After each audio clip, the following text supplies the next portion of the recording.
Hemm bżonn tittieħed azzjoni għaliex se nispiċċaw nitilfu lil pajjiżna, ex tqar l-editur tas Sunday Times of Malta fil-kummentarju li ġie ppubblikat il-ħadd kif il-gazzetta analizzat l-aħħar traġedja li seħħet fil-qasam tal-kostruzzjoni, traġedja li b'miraklu ma nbidlitx f'disgrazzja. It-Times analizzat il-fatt li pajjiżna spiċċa fgat bil-bini bla pjan u allura hemm bżonn li nifqu u nanalizzaw is-sitwazzjoni preżenti.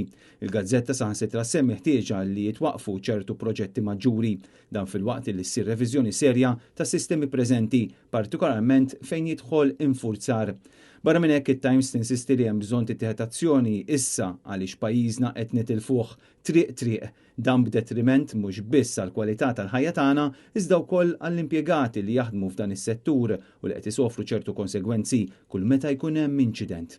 L-editorjali temm bitwissija wara dan il-każ ta' Paċiville fejn jgħid illi d-darba li jmiss kapaċi ma nkunux daqstant fortunati.